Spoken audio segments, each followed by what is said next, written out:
What's up, everyone? In this video of tech news, I'm going to be talking about the WWDC Apple event. Some of the tech that they showed I'm really interested in, and still up in the air if I'm really want to consider, investing in. So let's go and get this video started with the first thing I seen at the Apple event was this headset, right? It's called the Vision Pro, right?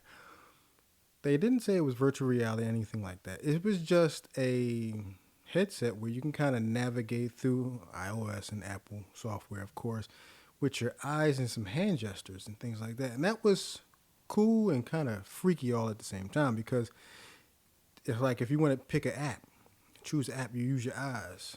And I just want to know how well that actually works to, try it on, see if it works well and all these things when it comes to just using your eyes to navigate, the apps.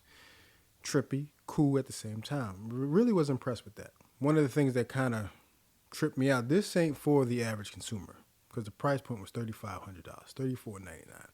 So this ain't meant for, the average consumer. This is one of them high profile type of tech YouTubers, engineers, all these type of people that actually use these things maybe on a day-to-day basis if they was to put this to use in some case.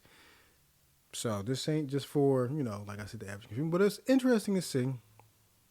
I've seen some videos of it now. They said it has 2 hour battery life. That's whenever something new comes out, the battery life is always going to be a little suspect at first because they just, the wear and tear of a battery, how much it's going to take, how much, lithium and all these things that, make the battery last longer down the line. Take some time, manufacturing costs, all those things, come into play. But I'm real curious just to test one out. I don't think I'm going to get one of these, but I'm really curious to see how it actually works in the way they as advertised. So that's the Apple Vision Pro. They say it ain't a virtual reality. They never said virtual reality on this thing. So maybe some implications, some applications that they can put those type of features in there. But as I said, it says it's supposed to come out early next year. So we'll have to wait and see how this all plays out with that. Now, next up is MacBook Air. Interesting. I didn't know how much of a market there was for a 15-inch MacBook Air. Only issue I have with the laptop, and it's just a little nitpick, but it's just mine. My one problem with it doesn't have an SD card in it. I know it's a MacBook Air for portability. Just since they brung the SD card back on the Pros, and this is a 15-inch laptop, so I figured you could have put the SD card on there, but that's not a big gripe. But it's a MacBook Air portability, but it seemed to be a big market for this laptop because a lot of videos is out praising this thing. Like, oh, it's a 15-inch MacBook Air finally. We got the screen real estate, all this other stuff. And I was like, wow, people really was looking forward to this 15-inch. I was like, all right, cool. All right, now we have the market for it. Price point is reasonable as well because, a lot of people gripes is, I'm sorry, I was one of these people. Bigger screens is always better, right? I have 15-inch laptop, 17-inch laptop. It's just, I always go back to that. I like the 13-inch portability aspect of it, but a bigger screen is always welcome when it comes to watching videos and doing things. Screen real estate is always key. So for 15 inches, this ain't bad. And at $12.99, that ain't bad either. Because I believe the MacBook Pro with the touch bar was that price, the entry level. So you get a 15-inch screen, an M2 chip, and, a screen real estate that's much better than 13-inch. So it's a win-win if you're looking for a 15-inch laptop for a reasonable price, especially if you're looking for an Apple laptop, of course. You have an options now. You got the 13-inch or 15-inch.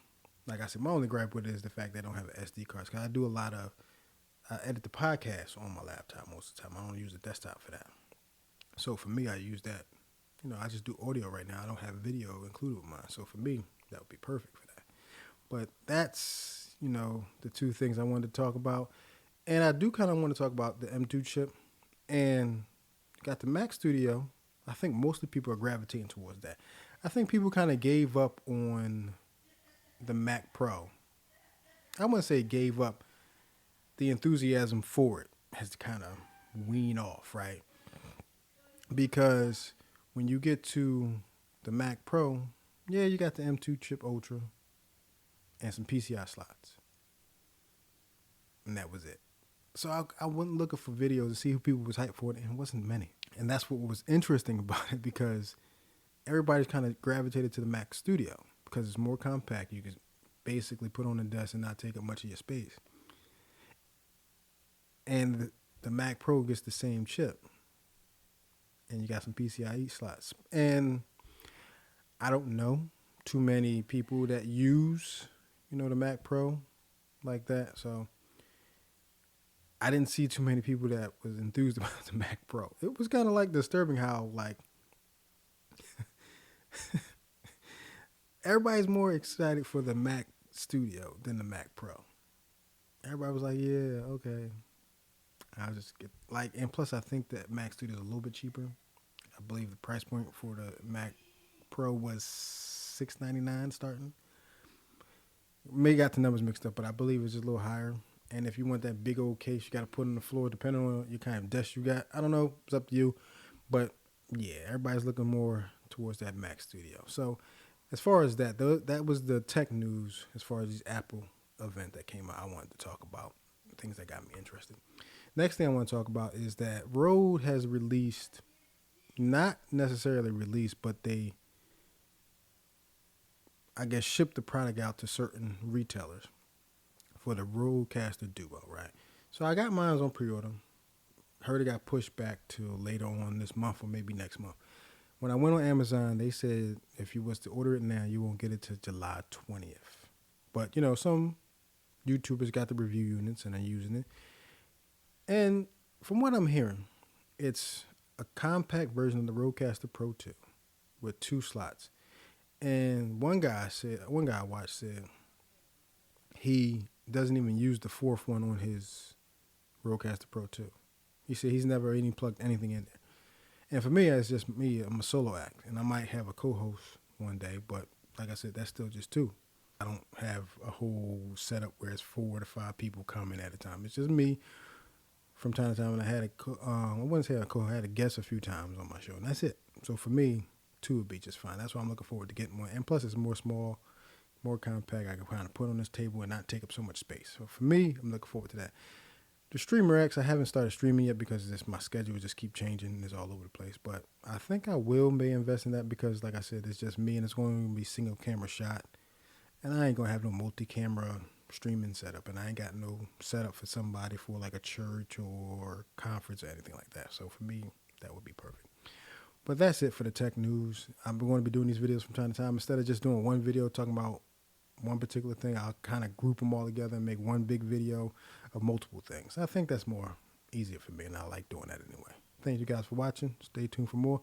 Hit that like and subscribe button. See you next time.